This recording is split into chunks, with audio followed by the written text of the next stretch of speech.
Quran says, وَمَا خَلَقْتُ الْجِنَّ وَالْإِنسَ إِلَّا لِيَعْبُدُونَ, and I have not created the jinn and man except so that they worship me.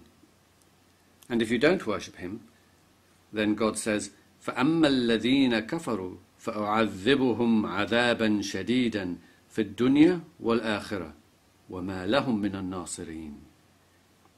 As to those who reject faith, I will punish them with terrible agony in this world and in the hereafter, nor will they have anyone to help them.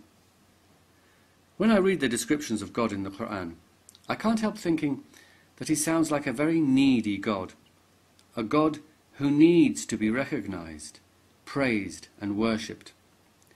He creates man with a free will, then demands he surrender that very free will and submit completely to God's will. And if man does not worship, praise and glorify him, then he'll roast his skin off, repeatedly. The God of the Quran and the Bible sounds suspiciously human, and not even a very good human, but a power-mad, brutal human, a tyrant, a Hitler with superpowers, or a Saddam Hussein with weapons of divine destruction.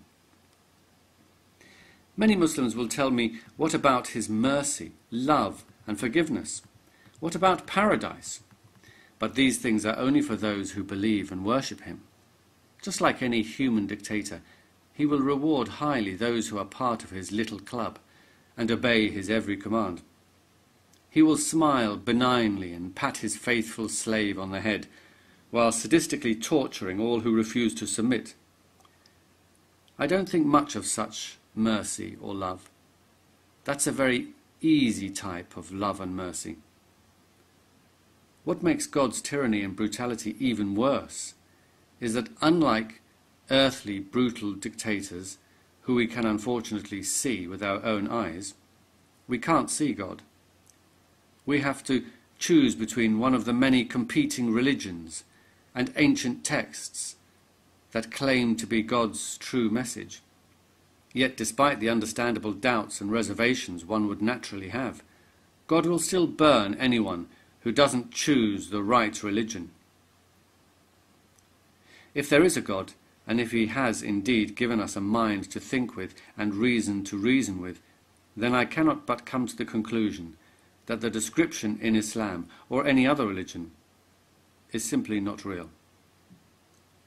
They are man-made constructions. They describe a God with human needs and weaknesses. In fact, when compared to the best, wisest and most noble of mankind, the God of Islam and the Abrahamic religions is not even a very good human being.